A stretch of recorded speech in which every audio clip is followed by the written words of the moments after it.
नमस्कार दोस्तों, Punjab Kesari Navodaya times TV में आप सभी का स्वागत है। पूरे देश में कोरोना ने आतंक मचा रखा है। हालांकि ये लहर धीरे धीरे थम रही है, लेकिन अब एक नई समस्या खड़ी हो रही है। ये ब्लैक फंगस क्या है, आखिर ये कहां से पैदा हुआ, क्या कर रहा है, किस तरीके से लोगों को दुखी कर रहा है और इससे कैसे बचा जाए, इन सब मुद्दों पर हमारे साथ मौजूद हैं दिल्ली के मशहूर अस्पताल गंगाराम से जुड़े रहे डॉक्टर परमेश्वर अरोड़ा, जो कि बहुत ही मशहूर डॉक्टर हैं, जिनको आप अक्सर टीवी पर भी देखते हैं। डॉक्टर परमेश्वर अरोड़ा, आपका पंजाब केसरी नवोदय टीवी से स्वागत है। नमस्कार। नमस्कार सर, नमस्कार।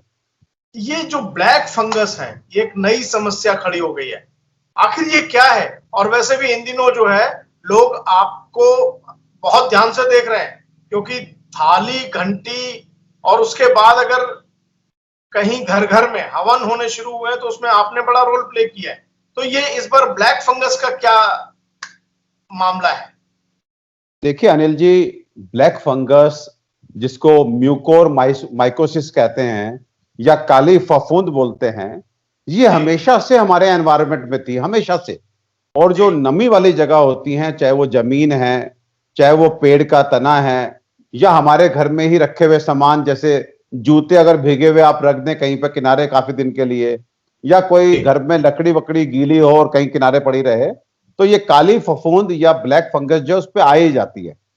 बट सामान्यतः क्या होता है कि ये ब्लैक फंगस इतनी कमजोर होती है कि ये हमारे स्वास्थ्य पे किसी तरह से कोई प्रभाव नहीं छोड़ती जी। लेकिन वो व्यक्ति जिसकी इम्यूनिटी यानी कि रोग प्रतिरोधक क्षमता कम हो जाती है, चाहे वो किसी बीमारी की वजह से, चाहे वो किसी दवा के लेने की वजह से, तो वहां पर ये ब्लैक फंगस जो है काफी घातक हो जाती है।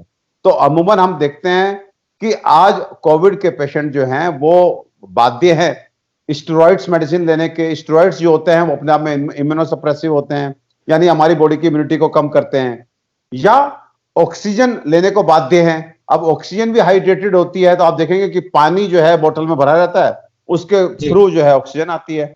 अगर वहां पानी को ना बदला जाए, काफी दिन तक ऑक्सीजन ली जाए, तो सीधे नाक में जो है उस तरह की संभावना बन जाती है कि फंगस जो है नाक में पहुंच जाएगी, मुंह में पहुंच जाएगी, आंखों में पहुंच जाएगी। तो बेसिकली आप ये समझ लीजिए कि ये ब्लैक फंगस यानी कि काली फफूंद, ये तो हमें रोज दिखती है, जगह जगह दिखती है, लेकिन सामान्य परिस्थितियों में ये हमें बिगाड़ नहीं सकती, हमें कहीं से कोई स्वास्थ्य को हानि नहीं पहुंचा सकती। लेकिन जब कभी भी हमारी रोग प्रतिरोधक क्षमता कम हो जाती है, तो यही फंगस जो बिल्कुल हल्की है, ये हमारे नाक, मुंह और आंखों में घुस करके कभी आंख की रोशनी ले रही है, कभी नाक में घुस करके नाक को पूरी तरह से ब्लॉक कर दे रही है कि हम सांस नहीं ले पा रहे, मुंह में जाती है, जबड़ों को गला देती है, और इन्हीं तीनों रास्तों से ब्रेन तक चली जा रही है, और ब्रेन में जाकर के हमें पैरालिसिस का अटैक दे देती है। और आज तो हम देख रहे हैं कि इसकी वजह से लोग जो है वो मर तक जा रहे हैं। तो बेसिकली ब्लैक फंगस, इसका बचाव क्या है, कैसे बचें? बिल्कुल, देखिए बहुत साधारण लेकिन कामयाब बचाव का उपाय मैं बताने जा रहा हूं अनिल जी। अगर इसको आप फॉलो करा देते हैं किसी भी पेशेंट को, तो मैं आयुर्वेद को माध्यम मान के, भगवान धन्वंतरी को माध्यम बना करके ये गारंटी लेता हूं कि उसको ब्लैक फंगस नहीं होगी। आप देखिए आज के टाइम पे ये सबको ज्ञात है कि जब एक व्यक्ति कोविड का पेशेंट सेकंड वीक में पहुंच जाता है और बुखार लगातार चल रहा होता है, सांस लेने में दिक्कत हो रही होती है, तो मैं चिकित्सक हूं आयुर्वेदिक, लेकिन मैं भी मानता हूं कि उसको स्टेरॉइड्स की आवश्यकता होती है। स्टेरॉइड्स जो है वो देने पड़ते हैं। लेकिन आप एक तो वायरस की वजह से इम्यूनिटी डाउन हो गई, नंबर 2 पे स्टेरॉइड्स देकर के अपनी इम्यूनिटी डाउन कर दी, नंबर 3 अगर उस पेशेंट को कहीं कोमॉर्बिडिटी है, शुगर है, ब्लड प्रेशर है, किडनी पेशेंट है, हार्ट डिजीज है, तो वैसे ही वो कमजोर था। सो कहने का मतलब हर तरफ से इम्यूनिटी डाउन हो गई। अब ऐसे में आप देखिए सबसे कॉमन रास्ता जहां पे ये फंगस जो घुसती है वो है मुंह। अगर आप उस पेशेंट को जिसको आपको स्टेरॉइड देने पड़ रहे हैं, चाहे वो होम आइसोलेशन में है और चाहे वो हॉस्पिटल में है, अगर उसको 3 चीजों का मंजन करा दिया जाए, 3 चीजें, कौन सी 3 चीजें? नंबर 1 फिटकरी की भस्म, जिसको हम स्फटिका भस्म बोलते हैं, यह हर आयुर्वेदिक स्टोर पर उपलब्ध है। आप नहीं उपलब्ध है, फिटकरी तो घर में हो ही जाएगी, कहीं से भी फिटकरी नाई के यहां से जाके ले आइए, जी उसको ला करके और आप जो है, पहले मैं आपको बताता हूं फार्मूला, उसके बाद फिटकरी की भस्म कैसे तैयार करते हैं ये भी बताऊंगा। जी जी जी तो आप इस स्फटिका भस्म जो है वो लीजिए। नंबर 2, घर की आपकी अपने किचन की हल्दी लीजिए। और जी नंबर 3, अपने ही घर के किचन का सेंधा नमक लीजिए। जी और मात्रा मात्रा भी सुनिए। अगर आपने फिटकरी 1 भाग लिया, माना 5 ग्राम लिया, तो जी आपको हल्दी 2 भाग यानी 10 ग्राम लेना है। और जी सेंधा नमक 4 भाग यानी कि 20 ग्राम लेना है। जी तो फिटकरी की भस्म 5 ग्राम, हल्दी 10 ग्राम और सेंधा नमक 20 ग्राम। और इन तीनों को मिला दीजिए, तैयार हो गया एंटी फंगल। एंटी फंगल कौन सा? ब्लैक फंगस नाशक मंजन। वाह वाह। और जी आप अनिल भाई इसको पानी में, और अगर जी हो सके तो 2 बूंद सरसों का तेल मिलाकर के पेस्ट बनाएं। और अपने जी मसूड़ों पे इसको सुबह जैसे मंजन करते हैं। और जी मैं जो 3 चीजों का नाम ले रहा हूं, गांव में तो इस चीज का मंजन किया जाता है आज भी। जी जी फिर हल्दी और नमक का मंजन किया जाता है। तो सरसों के तेल में मिला करके अपने मसूड़ों पे लगा ले और 2 मिनट बाद गर्म पानी से कुल्ला कर दें। आप दिन में 1 बार ऐसा कर लीजिए। अगर मुंह में ये फंगस आ जाए तो आप बताइएगा। नहीं, ये क्या सिर्फ मरीजों को ही कराएं या सामान्य लोग भी कर सकते हैं? अरे मैं कह रहा हूं कि आप सामान्य तो छोड़िए, सामान्य तो छोड़िए।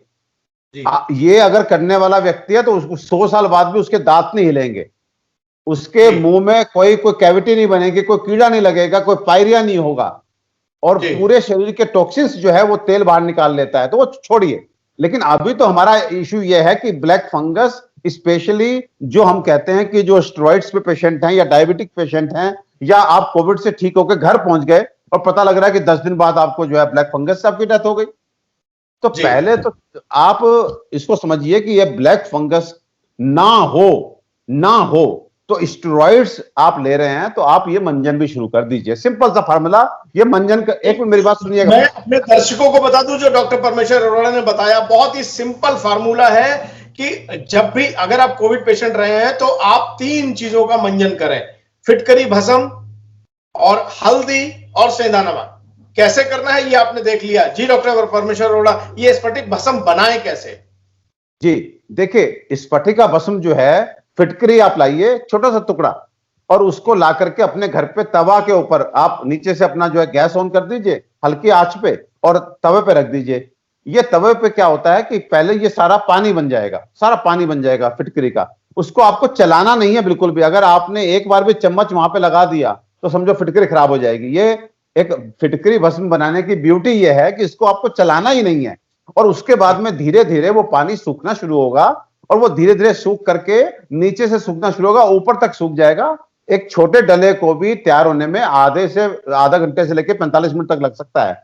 लेकिन उसके बाद वो बताशे की तरह जैसे होता है, बिल्कुल हल्का रोटी जैसे फूलती है, ऐसे फूल के अपने आप ही तवे से अलग हो जाएगा। मैं फिर बार बार एक चीज बता रहा हूं, आप फिटकरी को तवे के ऊपर रखिए और एक बार भी लास्ट तक कभी भी आपने इसको चलाना नहीं है।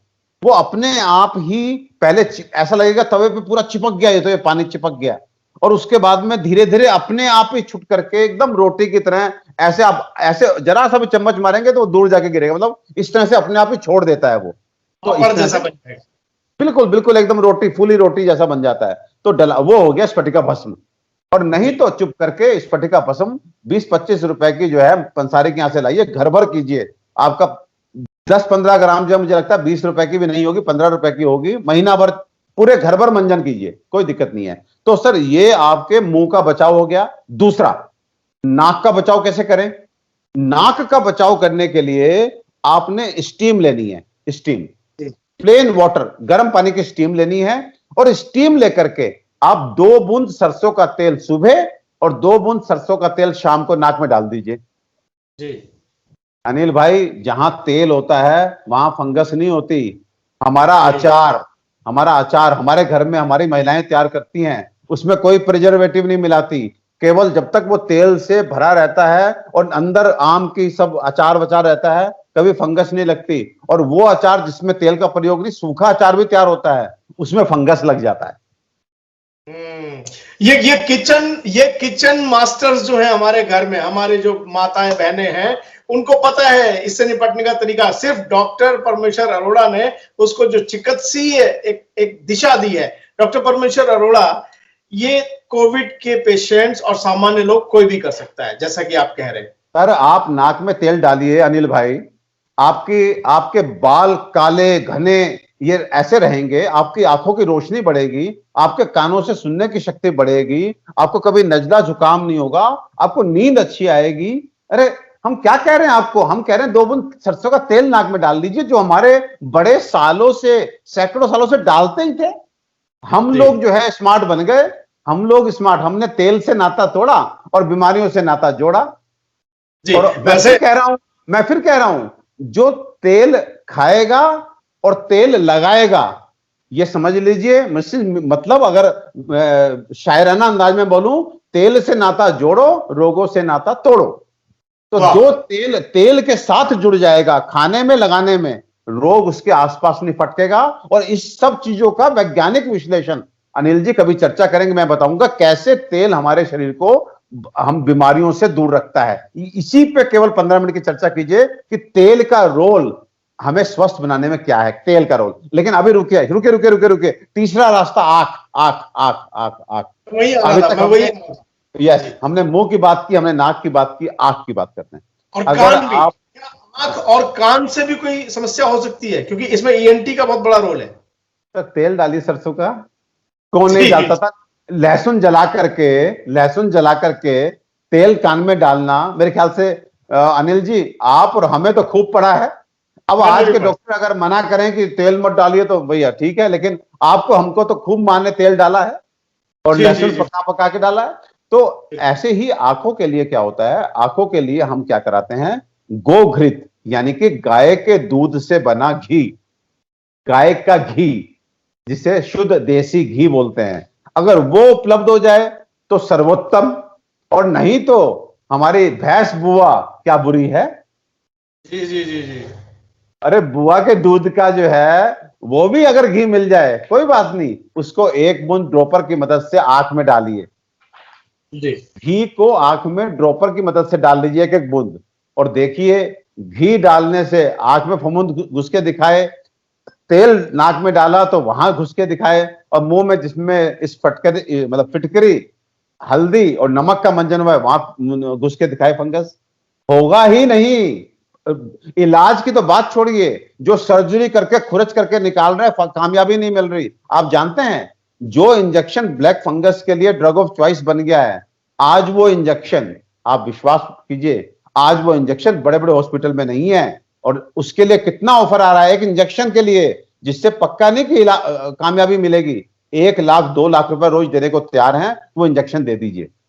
देखिए कितनी बड़ी बात है। हम दर्शकों को बता दें कि जिस इंजेक्शन की 1-2 लाख रुपए कीमत है, वो सिर्फ 5 रुपए या 10 रुपए या हाथ से 100 रुपए में आप अपने पास अपनी किचन से वो तैयार कर सकते हैं। डॉक्टर परमेश्वर अरोड़ा, एक चीज और है, जो कोविड पेशेंट्स हैं जो ठीक हो गए हैं, उनके साथ एक समस्या और है, उन्हें थकान बहुत हो रही है, उन्हें बार बार बुखार आ रहा है।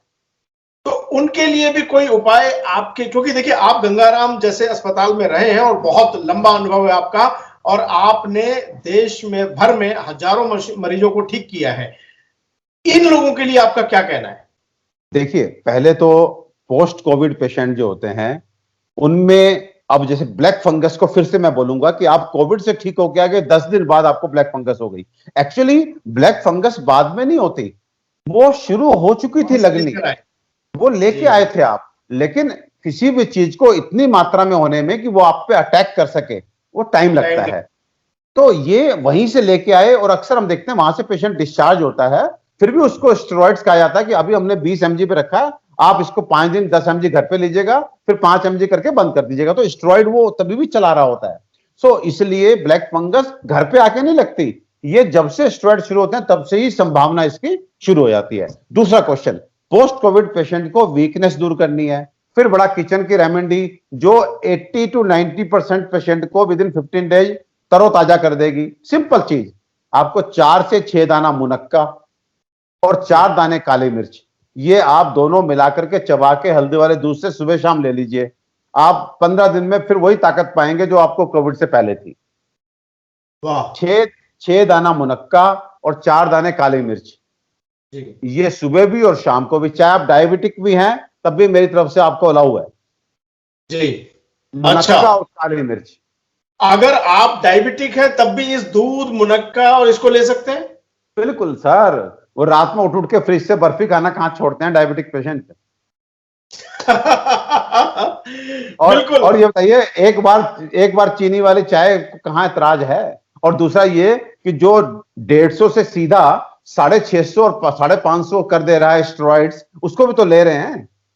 जी जी जी जी। और ये तो बुखार को कैसे काबू करें, क्योंकि बार बार लोगों को बुखार आ रहा है? देखिए, अगर 1 महीना हो गया आपको और बुखार नहीं उतरा, तो आपको 2 आयुर्वेदिक औषधियां इसमें बहुत कामयाब हैं। पहली है जय मंगल रस।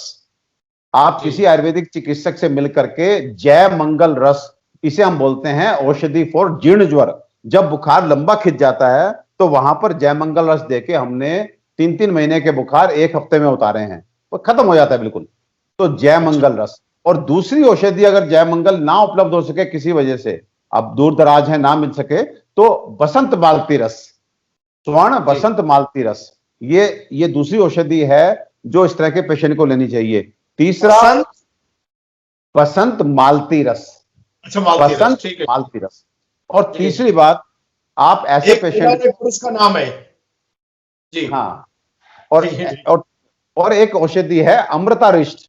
अमृतारिष्ट जो है वो गिलोय से बनती है।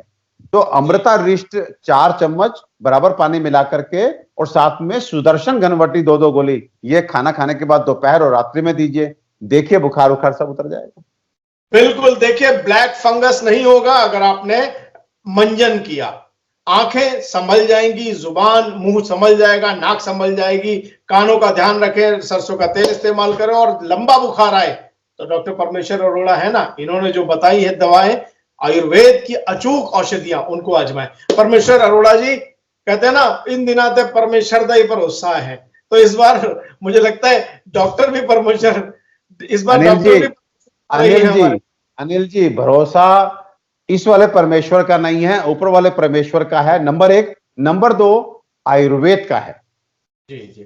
देखिए, ये पेंडेमिक हमें ये सिखा करके गया है कि हमें जो है आयुर्वेद को हल्के में नहीं लेना चाहिए। प्रकृति की सम्मान करना, प्रकृति का सम्मान करना है, आयुर्वेद का सम्मान करना, हमारी जो नेचुरोपैथी है, प्राकृतिक जो हमें देती है, उसका सम्मान करना है। परमेश्वर अरोड़ा जी, आप हमारे साथ जुड़े। पंजाब केसरी, नवोदय टाइम्स टीवी के सभी दर्शकों की तरफ से आपको बहुत बहुत नमस्कार, धन्यवाद। नमस्कार।